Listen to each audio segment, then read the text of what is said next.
Okay, well, we're about a minute past one, so we can jump into our program. Thank you everyone for joining. As I said, if you would like to share in the chat where you're joining from or what grade level you are, then please do so. We'd love to hear from you, and definitely use the chat throughout the program to share questions or comments as you have them.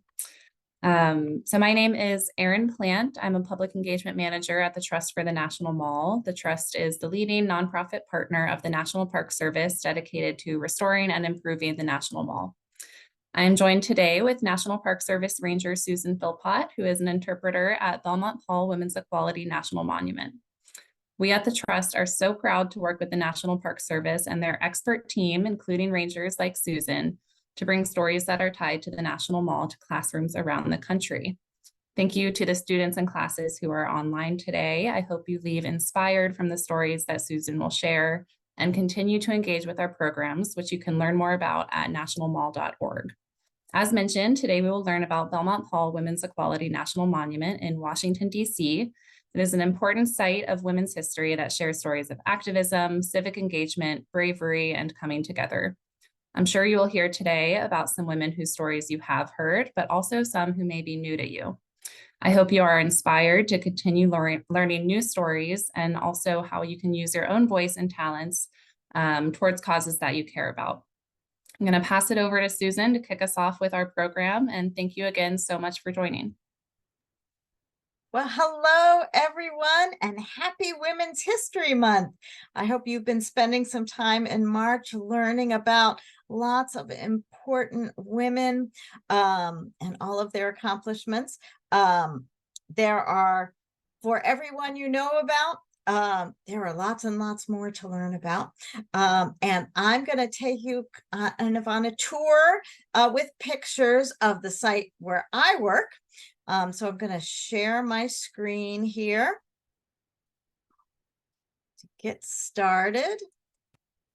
And as I'm getting this started, I do have to say that even though it looks like from the background behind me that I am sitting in the hallway of our museum, that I'm actually at home. And occasionally my little dog Chester likes to let you know that he's here. So if you hear some barking in the background, that's just Chester saying hello.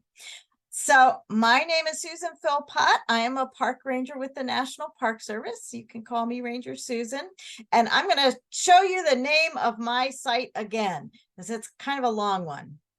It's the Belmont-Paul Women's Equality National Monument. And we are one of the many sites on the National Mall. So I'm going to show you around a little bit. But first, I want to talk to you a little bit about the agency that I work for, the National Park Service. And you saw this on the screen there, and I've got one on my uniform, if you can see that. This is the arrowhead. This is the symbol for the National Park Service. And in that symbol, it shows you a lot about what the National Park Service does. So look at the pictures that you can see on that arrowhead there, along with the words National Park Service. You can see a picture of a mountain. Mountains are one of the things that we take care of in the national park. You can see a picture of a tree. Here's some trees that are just in the news right now. The famous cherry blossoms that are blossoming all around the National Mall on the Tidal Basin. That's a picture with the Martin Luther King Memorial. In the corner, maybe you can see pictures of water. So the picture I just pulled up is Rock Creek in Washington, D.C., but there's the National Park Service takes care of places with rivers and streams and lakes and ponds and even oceans.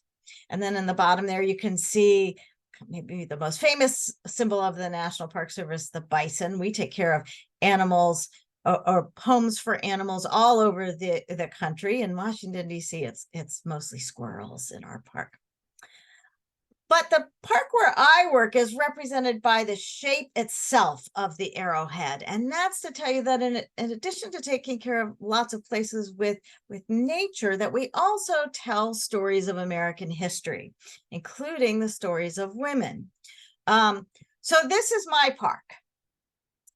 And you're probably looking at that and thinking, Ranger Susan, I think you are a little confused. That is not a park. That is a house, a 3-story brick house in the middle of a city. So yes, we're right in Washington, D.C. If you were standing on that porch there that you can see in the picture, you could see the Supreme Court building and the Capitol building. There's some U.S. senators have their offices in the buildings behind it. But this is a house that's also a park. And the reason it's part of the National Park Service is because it was the headquarters of a group called the National Woman's Party, which was started by Alva Belmont and Alice Paul. That's where our name comes from, Belmont-Paul. And here we tell stories of people who worked for women's equality. Now, the way you can tell this is part of the National Park Service, if you see in the corner there, you can see a little sign. I'll blow it up there. There's the sign, and there you can see the arrowhead. And wherever you see that, you know this is a place of the National Park Service. So now we're going to leave the outside and we're going to go inside. Like if you were going in that door, you can see there. So now we are inside, and here is that beautiful stained glass window that you can see in the hallway. And you can see that this is a house that's now a museum. And you can see some different statues and paintings. And now we're going to flip around like that door's behind us and look down the other way down the hallway. You can see some more, see the paintings a little closer. If you look at the very far part of the picture, you can see a statue there of Joan of Arc. And Joan of Arc was a medieval warrior. And so you would get a sense that this is a place where we talk about people fighting and working for what they think is right. Now, if you've studied some famous women in American history, you might have studied this woman whose bust is right here. And a bust is a statue that just has the head and shoulders. Her name is Susan B. Anthony. And usually when people talk about women's equality, women's rights, Susan B. Anthony is one of the people that they talk about because she worked her whole life for women to be treated fairly and equally, because she saw that women were not treated as if they were as important.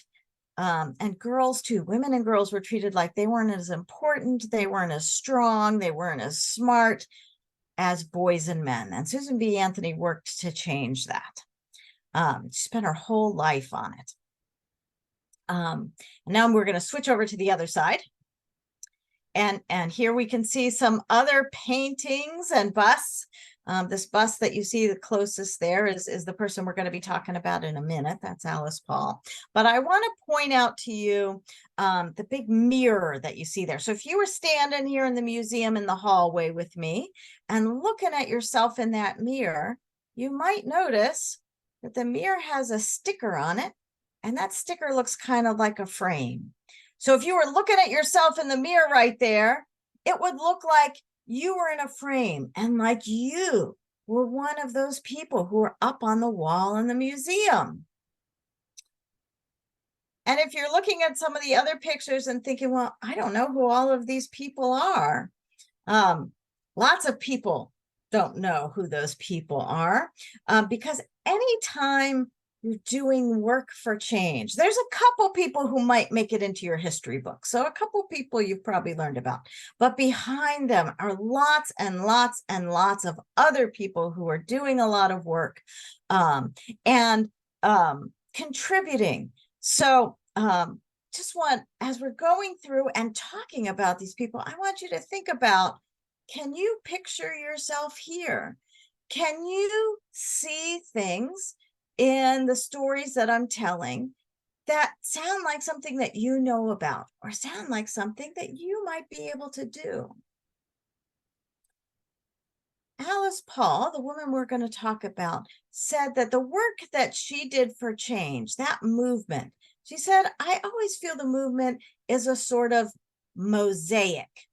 That word mosaic is a type of work of art that you can see in the picture over here on the left. It's work that's made with little bitty stones. Can you see how it's lots and lots of different stone tiles that have been put together to make this picture. She said, each of us puts in one little stone. We all have something we can contribute. And then when you get to the end, you have a beautiful work of art. And maybe things have changed. So think about, as we go through, what kind of things sound like your little stone? Well, I'm going to start out by telling you about another woman that we have a statue of. And this statue looks a lot different than the other ones, right? The ones we were looking at before were white marble. This one is made of a metal called bronze. And when bronze gets exposed to the air, there's a chemical change and it gets this patina so that it looks green. So that's one of the reasons that the statue looks different. But also, look at this, the way the artist, Inga Ruth Hardison, has made this statue. You can see the arms and the legs and the neck are really long. And this is a statue of a person who was very tall, she was over 6 feet tall.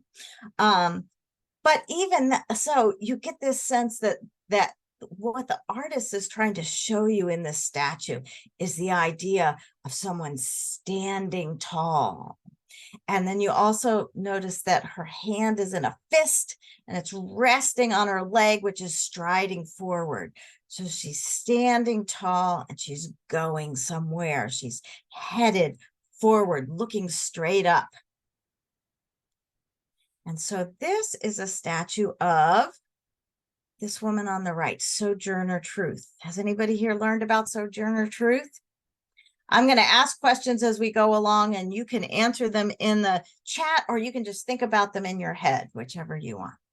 And if you think of any questions as we go along, you can put them in the chat too, and Erin is going to let me know if there's important questions to answer. So Sojourner Truth was born in 1797. She was a friend of Susan B. Anthony's. When she was born, though, she was enslaved, and she had to fight to win her freedom. When she was young, her name was Isabella, or Belle. But after she won her freedom, she said, I don't want that name anymore. I'm going to change my name. And so she changed her first name to Sojourner. And Sojourner means someone who travels around, and she traveled around all the time. And then her last name is Truth. So she traveled and she told people the truth. And so she would give speeches and talk all around the country. And she would sell pictures of herself like this to earn money. So this is a picture, a card that she had made. I do want to point out to you something. You see how she's knitting there, and you can see the string on her skirt is kind of squiggling around. She put the yarn on her skirt there deliberately. Look at that. Does anybody notice what shape that might look like? So maybe you're noticing that this looks a little bit like the map of the United States, like this is Florida down here and over to Texas.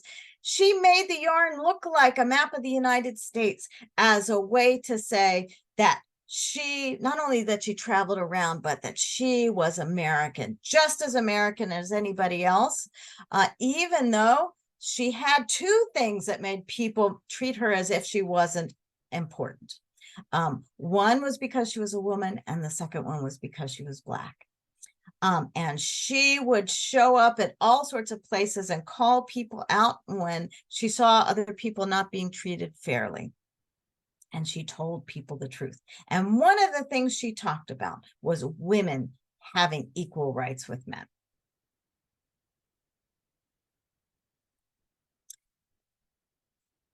Sojourner Truth died in 1883. So she died before most of the things that we're going to talk about today. And I'm going to talk about this woman here especially. This is Alice Paul.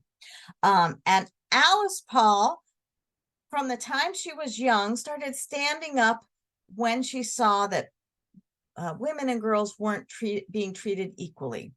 She was born in New Jersey, and she grew up in a Quaker community. Quaker is a religion that treats men and women, all people, as if they are equal. But when she got out into the world, she saw that people were not being treated equally, and that she was not being treated fairly. And one of the things that she saw is that that women didn't have the right to vote. And another word for the right to vote is the word suffrage. You heard that word before? It sounds like suffering. It doesn't have anything to do with suffering. It just means the right to vote. And Alice Paul decided that she was going to work to make change so that women could have the right to vote. Now, when she started in 1910, there were lots and lots of people who had been working on the right to vote for long before she was ever born. And people who worked on the right to vote are often known as suffragists. And when Alice Paul was in her early 20s, she decided to become a suffragist. And one of the first things she did when she joined the women's suffrage movement was she decided that she wanted to get people's attention. So this is an exhibit panel in our museum, and it has different pictures from this first big event that she got involved in. You can kind of see in the corner here, there's a program from that event, the Women's Suffrage Procession. So she organized thousands and thousands of men and women from all around the country to come to Washington, D.C. and to march down Pennsylvania Avenue on the day before there was going to be a big event to have an inauguration, which is the first moment that a new president gets sworn in. So she says, on the day before the inauguration, we're going to all come to Washington, D.C., and we're going to take over Pennsylvania Avenue, which is where the new president was going to have a parade. And he says the day before that, we're going to have our own parade. We're going to fill up that street, and we're going to tell people how angry we are that women didn't get to vote in this election. So they didn't get to have a voice in who the next president was going to be.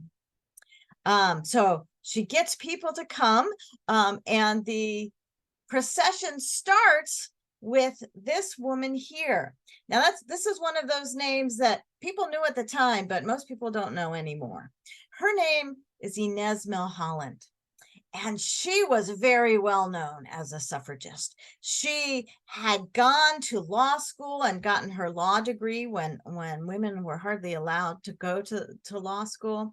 She was great at working for causes, especially in giving really organizing very exciting speeches that people would gather around to see her. And so she was kind of famous.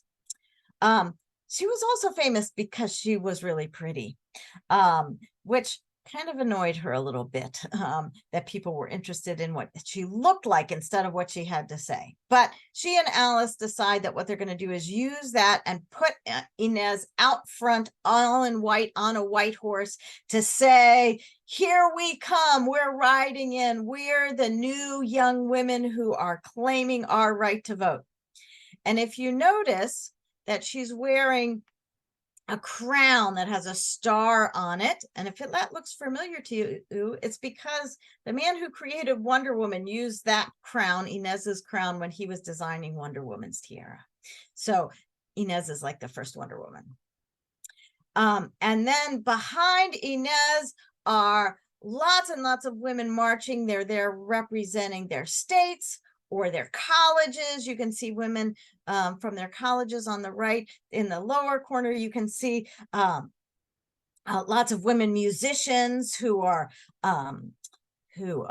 playing their instruments, their bands marching. On the right, there are floats, people telling different stories in great costumes.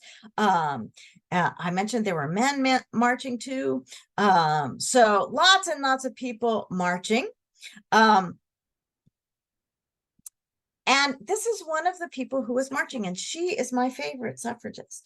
Has anybody here heard of Ida B. Wells? So if anybody has heard of Ida B. Wells, you might know that she was a writer, a journalist. She was also a teacher.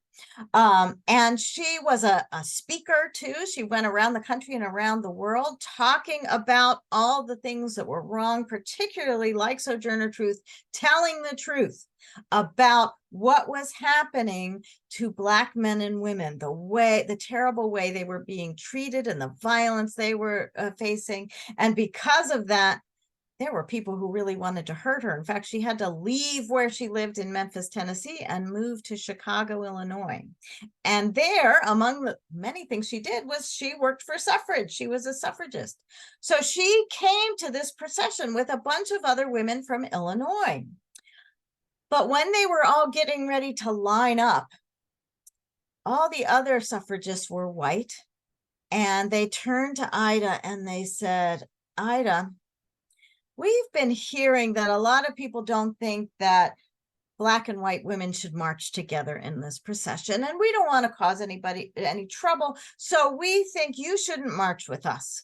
You should go to the back. We hear that all the Black women are going to march in the back of the procession.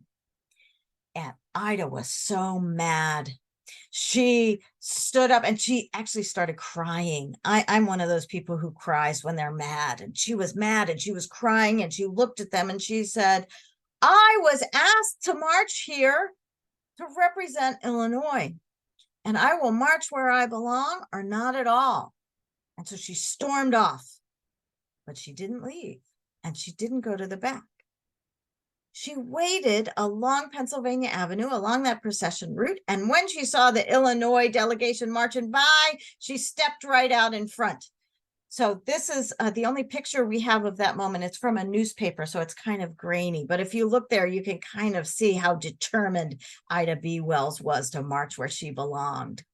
And over here on the side are two white women who left with her. When she left, they left too. They said, we're not going to let our friend Ida get cast aside like this. We're going to stand with her. So they stood with her on the side and they stood behind her when she marched out in front. So being courageous, telling the truth, and standing by your friends too are important things that you can do. Here's a picture of that procession on Pennsylvania Avenue. But if you're looking, wait a minute. Okay, I can see a few people marching, but what is all this? Well, there were lots and lots of people who came out to see this procession, and they didn't behave themselves. They left the sidewalks and they swarmed out into the streets and they blocked the procession. So then the women couldn't get through. And then there were some people who were there to support women's suffrage. There are other people who were angry that these women were asking for the right to vote. And so they started yelling at them and calling them names. And some people even got hurt. It was a big mess. And the women didn't run away. They stood their ground. They waited until the army showed up and cleared the route. And they finished the procession. They were so determined. They stood up against all those people calling them names and saying ugly things to them. And you know what? The next day, all around the country, everybody was talking about this women's suffrage procession even more than about the new president. So Alice Paul had gotten everybody's attention. And protest, marching, is one of the ways that you can work for change, participating in a march. So here's another suffragist I want to tell you about. Her name is Nina Allender, and Nina Allender was an artist. Do we have any artists here listening? Do you like to draw and paint? Well, Nina Allender loved to draw and paint, and her friend Alice Paul convinced her that what she needed to do was use her art in the cause for women's suffrage. So she became a cartoonist. And here's a picture of her sitting in her studio with all of her cartoons all around her. And her cartoons usually told stories. They had symbols in them, and they were getting the message across to you with pictures instead of just with words. And here is one of her cartoons that shows Cinderella. Do you guys know the story of Cinderella? Have you seen the Disney movie Cinderella? So in the story, Cinderella is not allowed by her stepmother to go to the party. She is told she has to stay home and clean. And she's upset. And so Cinderella in this picture is representing all those women who aren't allowed to vote. And they need what's on this pumpkin. They have decided that what they want to do is have a constitutional amendment. They want to change the United States Constitution, the document that says the way the country works and the government works. They want to change the Constitution so that women can have the right to vote. So you know how Cinderella, the pumpkin gets turned into a carriage that takes her to the ball. Well, they want this constitutional amendment that's going to take them to the polls so they can vote. And to make that constitutional amendment happen, they need the members of the houses of the U.S. Congress to pass it. So you have the House of Representatives and the Senate here that need to pass it. But right now, they're just a bunch of mice. They're not making it happen. So Cinderella is looking towards her fairy godmother. But look at that face on the fairy godmother. It looks kind of funny, doesn't it? Does anybody know who that face is? Well, the people who saw this cartoon in 1914 would have known who that face was. That was the face of the president. That was Woodrow Wilson. So they're looking to the President Woodrow Wilson to wave his magic wand to help change things in the House and Senate and help turn that constitutional amendment into a carriage that will take them to the right to vote. So that's the whole story that she's telling just in that one picture. And they're making fun of Woodrow Wilson a little bit too. Now, I'm going to stop talking for a minute and I'm going to let you listen to my friend, Ranger Manny, who's going to tell you about the way that Alice Paul and her organization, the National Women's Party, tried to convince Woodrow Wilson to help them. So here we go.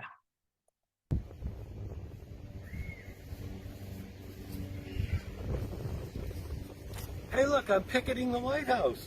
Listen, next time you get to Washington, D.C., swing by the White House and you will see people picketing. People carrying signs and banners of protest or concern. Happens day and night. Well, picketing the White House was actually invented by the American suffragist Alice Paul.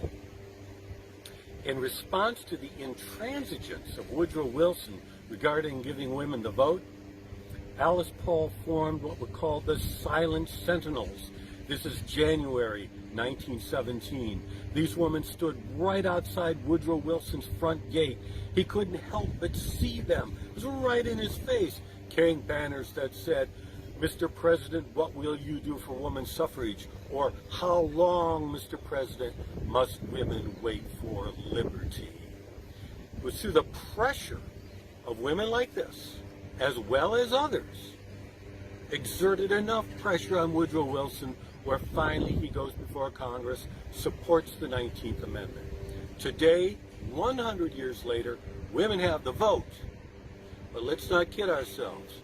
The struggle for women's equality continues, and it's something we all need to be participating in.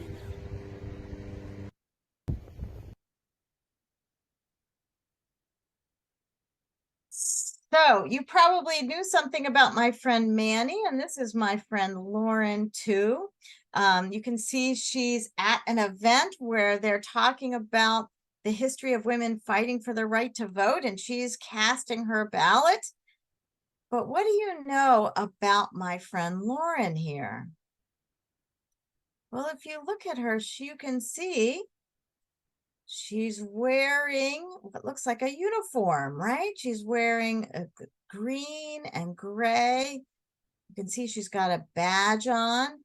And if you look on the corner of her jacket there, you can probably notice, what is that? That's the National Park Service arrowhead. So my friend Lauren, like me and like Manny, are National Park Service park rangers.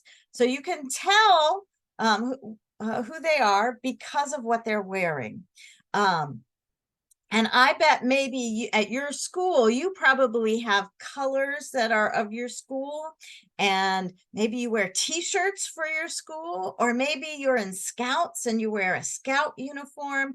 And that's the way when someone sees you, they know you're from that school or you're a Scout. With park rangers, there's one thing that people usually notice, and that is the ranger hat.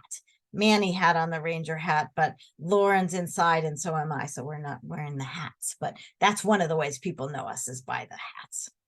Well, there was a way that people knew who the suffragists were. Now, in most of the pictures are black and white, so you can't see these colors. So I wanted to show you a picture of this sash.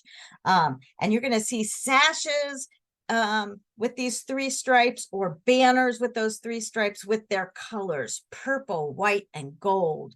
And those were the colors of the women's suffrage movement. So anytime you saw a woman wearing that sash or carrying a purple, white, and gold banner, then you knew, oh, that's a suffragist.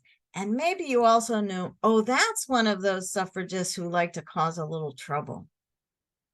They like to be out in front and talking about votes for women. So here you can see that's Alice Paul on the left and some of those silent sentinels on the right. You can see they're wearing their sashes and carrying banners, the purple, white, and gold banners. You notice the one woman on the right is standing on bricks. Those are bricks that have been heated up because it's very cold out there. You can tell that also maybe from the coats they're wearing. They're standing out there in the cold and they're trying to keep warm. And they stood out there in all kinds of weather. Here's even some women heading out in the rain. They're going to go picket the White House and ask President Wilson to support this constitutional amendment. And in this picture, you can see there's the suffragists, right? They've got their purple, white, and gold sashes on. Oh, but what's happening here? There's other people in this picture too. And maybe you can look around and see some of those faces don't look too happy. And look here, who is this? Oh, he's got a badge on. He's not a park ranger. He's a police officer. And that's because these women are getting arrested. And actually the woman in the middle, even though she's wearing white, notice she's holding those 2 suffragists on their arms. She's a police officer too. You can kind of see the badge there. Because she's a woman, she's not allowed to wear the police officer uniform because they didn't treat women police officers the same way they treated men. But she has to arrest these women. Why does she have to arrest them? Well, people were mad that they were showing up to protest at the White House day after day, especially after the United States went to war. People thought these women shouldn't be criticizing the president during war. They're doing the wrong thing. And the police told them to stop, and they wouldn't stop. So they got arrested and went to jail because they were determined that even though people were getting mad at them for what they were asking for, that they were going to keep showing up and they were going to keep demanding the change that they knew was right. So sometimes people who want change face a lot of people who are angry and even have to face some scary things. Now, not everybody who was a suffragist wanted to go out there and go to jail. That wasn't everybody's stone, but there were some people, about 150 women, who showed up and got arrested and went to jail. And you know what happened when they went to jail? So people started to pay attention. Wait a minute, why are these women going to jail just because they want to vote? That doesn't seem right. And they got more attention. They got more publicity. In addition to the purple, white, and gold banners, they also carried banners with words on them. And if you have been to any kind of march or protest, you probably saw people holding signs with words on them. So on the left one is one that says, "Mr. President, what will you do for women's suffrage?" And on the right is one of my favorite ones. "The young are at the gates. saying we're the new generation and we're demanding the right to vote. And here's another one of those banners. We have these banners still in our museum. It says, forward out of darkness, leave behind the night, forward out of error, forward into light. And you can hear when I read that it's kind of a poem. It's actually a song. When people read that, they would have been able to think about the song in their head. And in addition to that, a lot of times the women sang. They had suffrage songs that they sang to get the message out, and also to strengthen themselves and make themselves feel better. Are there any singers in the group here? I love singing with a big group of people. And singing is something that's been a part of lots of movements. So this is a picture of a protest on the National Mall about 50 years later than those women who were picketing the White House. This is the March on Washington for Jobs and Freedom. If you've seen pictures of it, you've probably seen Dr. Martin Luther King standing on the steps of the Lincoln Memorial. Well, this is a picture that's in the crowd, and you see how they're holding signs saying we demand. They're still saying voting rights, right? They're still working for voting rights. And a lot of people in the crowd were singing too. And here's another example of using signs. This is from a few years ago, from 2020, and people were protesting and using signs. And then when there was a fence put up around the White House, so they couldn't protest the White House at the White House, they put the signs up around the fence. So this is a picture of some of those signs. And if you look down in the corner, you can see another picture of some that looks kind of like Wonder Woman there. So signs are another way of getting your message out. And if you're a writer, writing things down about what you think is important and what needs to change is another way to get change. And this is a picture of Alice Paul raising money. The one person we didn't really talk about too much that is part of our name, Alva Belmont, she was very rich. And so even though I don't have any pictures of her because she wasn't protesting, all of those things that were happening took a lot of money, buying the banners and paying for lawyers when women went to jail, and having people being able to travel and things. Those all took a lot of money. So Alice Paul spent a lot of time asking people to contribute money, and Alva Belmont also gave a lot of money. So sometimes that's the way you can help, is if you have money, you can give money. And if you raise money and help contribute to a cause. So Ranger Manny told you that eventually Woodrow Wilson did say that Congress should pass that constitutional amendment so women could have the vote, and Congress did pass it. But it takes more than just passing it through Congress to change the US Constitution. Another thing it takes is for 3/4 of the states to say yes. And the word for saying yes is ratification. Their state governments come together and take a vote and say yes. And this is a picture of Alice Paul. She's turned those suffrage banners into ratification banners. So they needed 36 states to say yes. And every time one of those states ratified the amendment, she would sew a star onto one of those ratification banners. And she needed 36 stars. And by March of 1920, they had 35. But it didn't look like they were going to find a way to get a 36th state. So it looked like after all this work that maybe women weren't going to win the right to vote after all. And then Tennessee decides that they're going to take a vote. And when the men in the Tennessee state legislature took a vote, it was a tie. Oh no, you're kidding me.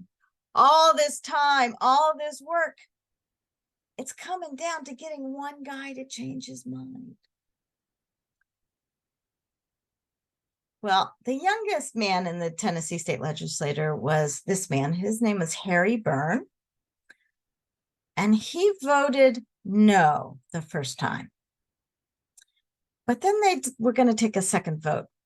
And he was thinking about a letter he had gotten. It was a long letter, but part of it read, "Hurrah and vote for suffrage and don't keep them in doubt." And it was signed, "Don't forget to be a good boy. Lots of love." Who do you think that letter was from? It was from his mom. This is his mom, Phoebe Byrne. And do you know what Harry did? He listened to his mom and he changed the vote. That was the one vote that made the difference. Tennessee was the 36th state to ratify the amendment in August 1920, and that meant that finally women could vote. And this is Alice Paul standing in front of one of those banners with the 36 stars on it, holding up a glass in celebration. Woohoo! And down here in the corner, this is a picture of Alice Paul when she was much older, when she was in her 80s. Because you know what? She kept working for women's equality for the rest of her life. Because winning the vote was important, but it wasn't the end. She and lots of other people kept working, and people are still working today when things aren't fair to make sure that people are treated equally. You know, one of the reasons I love telling stories in our museum is because a lot of times people don't know these stories. Not only do they not know these women, but they don't know about how hard people worked to get the right to vote. And if you don't know the history of how things happen, you might think that, you know, maybe things were bad in the past, but they got better and now it's okay and everything's fixed. And if there's things that are wrong now, they'll get fixed eventually. Things will get better. The way things change is that people work at it and they struggle. And sometimes people get angry at them and they keep showing up and they keep saying, this needs to change. So when we think about the stories that we told today, how are you like those suffragists? You can tell the truth, like Sojourner Truth and Ida B. Wells. You can encourage others. See the things that other people do and stand up with them. Support your friends. If you see your friends not being treated fairly, you can stand up for them. You can use your talents, like if you're an artist or a singer or a dancer or a writer, all of those things are things that people can use for change. And a lot of times working for change means you have to be really brave. You have to be courageous. And it's important to listen to the perspective of others. You can do the things we think about for change. You can march, you can demonstrate, you can raise money. But whatever it is that you think needs to change, you can be persistent. Persistent means you keep trying. Even if it doesn't work the first time, you keep showing up and keep trying and try different things. So, how will you change the world? This is a picture of another march in Washington, D.C. You can see the Capitol in the building in the back there. What do you think? I'd love to hear whatever thoughts or questions you might have. Did you know any of these stories that I was telling today? Who knew some of these stories?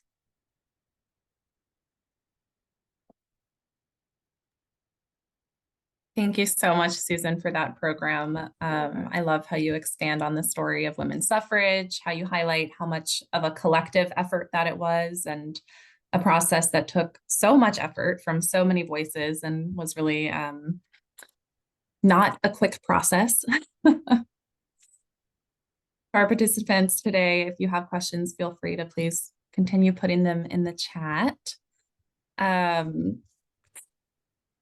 Thank you for sharing with us today the story of Belmont-Paul Women's Equality National Monument, and for sharing those stories every day at that site. It's an important story to tell. And we also love to highlight the National Mall as a civic stage, a place for everyone to be heard, share your beliefs, work towards change you believe in. And so I love seeing the continuity of how the National Mall has been and is still being used in that way. I guess to close us out, thank you everyone for joining today. Please stay tuned for future programs in partnership between the Trust for the National Mall and the National Park Service. I hope you'll be able to visit us on the National Mall and at Belmont-Paul Women's Equality National Monument. So thank you for joining, and happy Women's History Month. And thank you so much, Susan. Sure, my pleasure. Bye, everyone. Have a great day.